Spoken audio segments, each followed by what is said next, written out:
I wanted to touch on a video that you posted on your social media. I really enjoyed it. I commented on the video, and you were talking about the problem of the way that we're talking about Vice President Kamala Harris and race and nationality, and this Hmm. whole language of being half Hmm. this and half that. And you really explained how we're missing out on a teachable moment. And you're in no ways questioning Vice President Kamala Harris's blackness. Yeah. I really enjoyed how you broke this down because I've been saying this for a long time myself, even Hmm. before this conversation came up. The way that we're talking about race and nationality and ethnicity and language like half and mixed and full. It's very Hmm. strange to me. Break that down, what you were talking about. Yeah, I appreciate that. And, I put it on there at Instagram and YouTube and all of those spaces just to kind of share my thoughts because her cultural history, like all of our cultural histories, is so beautiful in terms of the places and spaces that we originate from.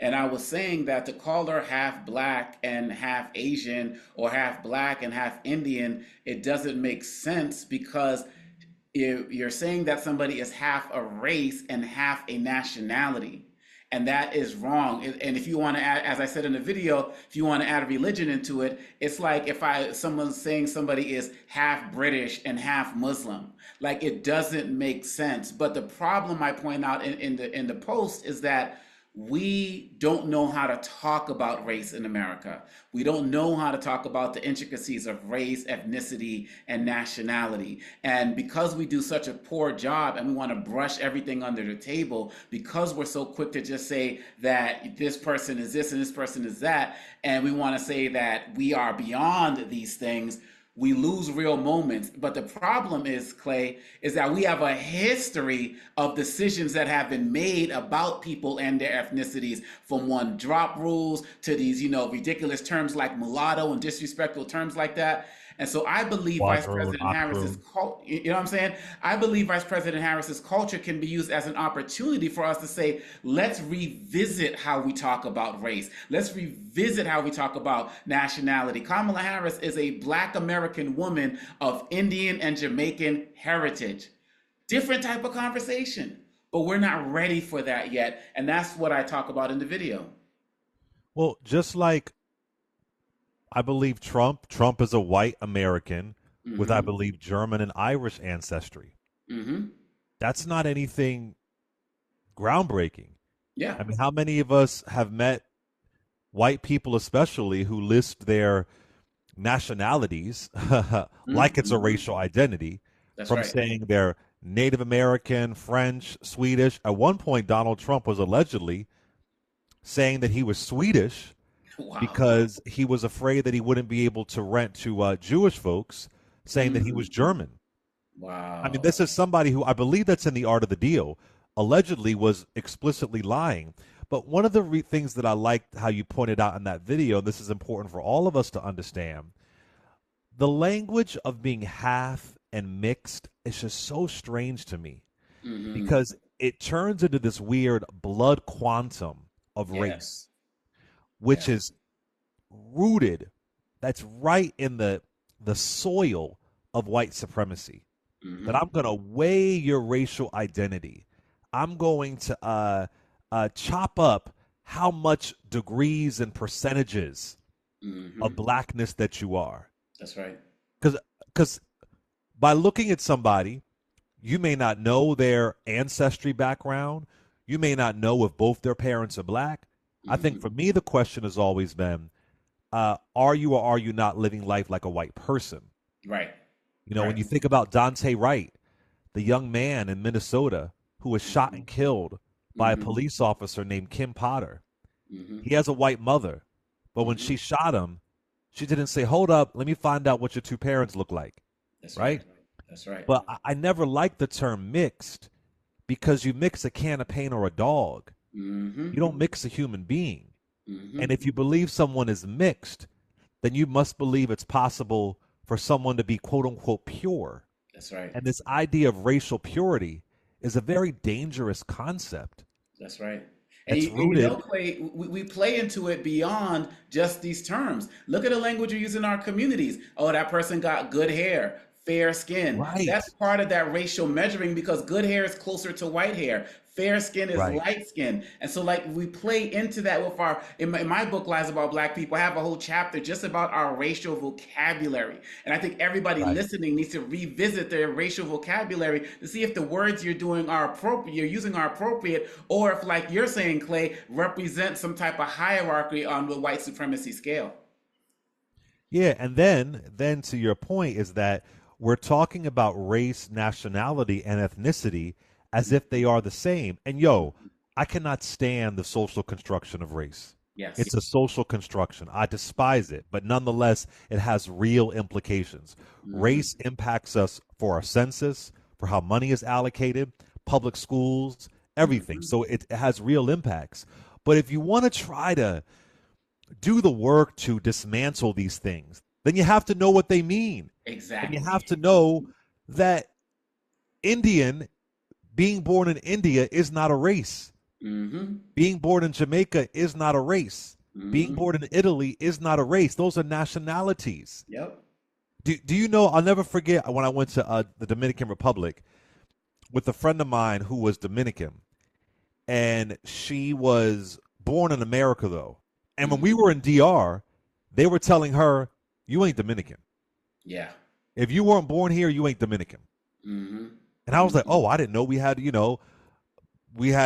uh, ADOS as it relates to being Dominican. Like I didn't know. Okay, I didn't know that." Both I told parents. this joke. I told this joke the other day. Not even a joke. How I was talking to some Italian Americans, and they were saying, "Oh, there's no proper representation of Italian Americans." And I brought up some people, and they were like, "They aren't full Italian." I said, "Oh, damn, I didn't know." Mm-hmm. This is the insanity of it all. That's right. Even when you do your silly ancestry 23andMe test, and let's say it says you have, I don't know, 40% Nigerian, and Mm-hmm. folks say, "Oh, I got 40% black in me." Well, Yeah. Nigerian isn't a race. That's right. And I don't know what your experience was as far as your fam being from the Congo, but I have many friends from West Africa who have said, "I didn't call myself black until I moved to America Yeah. because we're all Yeah. Nigerian. We're thinking of tribe. We're thinking of nationality. We're Yep. thinking of culture, Yep. ethnicity." So it was just a really important video to put out there that as you're talking about Vice President Kamala Harris, that uh, I just want to pause with the language of Mm-hmm. calling someone half or mixed. I mean, that you're basically saying half breed. You're basically Mm-hmm. saying Mm-hmm. Oreo, Mm-hmm. you know? Mm-hmm. And Mm-hmm. if Kamala Harris was not a black woman, I think she'd be treated a lot differently. No, And this is absolutely. not to dismiss her Asian background, her Right. South Asian background, or being Indian, but she literally says, and she's a bit older than us, that her experience has been that of a black woman. So I just appreciate it. I really encourage people to think twice about using terms like mixed and half, and understanding that race and nationality and ethnicity are three different things. Hispanic is not a race. That's So right. even when I see voting, when I see polls, Hispanics 50% voting for so and so. Mm-hmm. Are we talking about? And they'll say black, white, Yes. and Yeah. Hispanics. Yep. Yep. So black and white are a races. Mm-hmm. Um, Hispanic isn't a race. You can have white Hispanics and black Mm-hmm. Hispanics. Mm-hmm. So what exactly do you mean? Do you mean Hispanics that don't identify with race? Are they indigenous Hispanics? Right. Right. I mean, Laz Alonso is Hispanic. He's a Mm-hmm. black Cuban. Mm-hmm. Julian Castro is Mexican. And he's, I guess, would you would say he's an indigenous, appears to be more. I mean, this is all just so messy, and we don't have the language. Go ahead, brother. But this underscores the idea of racial hierarchy, right? Because when we talk about it, back in the day, we used to call Asian people yellow, Latino people brown, Native American red, and we got rid of all of those because they are deemed inappropriate, but we kept white and black because white folks realize there is no whiteness without blackness. Without something to be better than, you have to have white. That's why we kept it. That's why we expanded whiteness and allowed Irish people to become white, allowed Italian people to become white. That's why we do this. That's why in America, it's like Julian Bond said. Julian Bond said, if you split up the term America, change it around, it spells out I am race. Race is at the heart of everything we do in this country. And as a Congolese American, I have a poem on my YouTube page called "The African, the American," where I talk about how in America I wasn't Congolese enough, and then in Congo I wasn't America. I wasn't. Well, in America I wasn't black enough, and then I go to Congo, I'm not Congolese enough. So I dedicate it to all my hyphenated Americans that are dealing with this. But it's real, and people are looking at ways to make themselves feel superior by putting other people down. And any way we can kind of categorize people racially helps people do that, and we got to fight that. It's really a good point, and a lot of people forgot this. That once upon a time, you're right. People would call folks who were Asian yellow. Mm-hmm.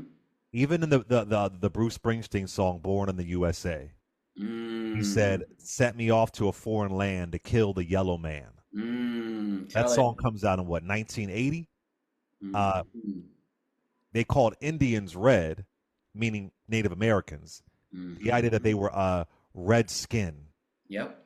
Like red it's like skin, walking. right? Like this, and those terms are no more. Like, no, okay, that Yeah. doesn't make any sense.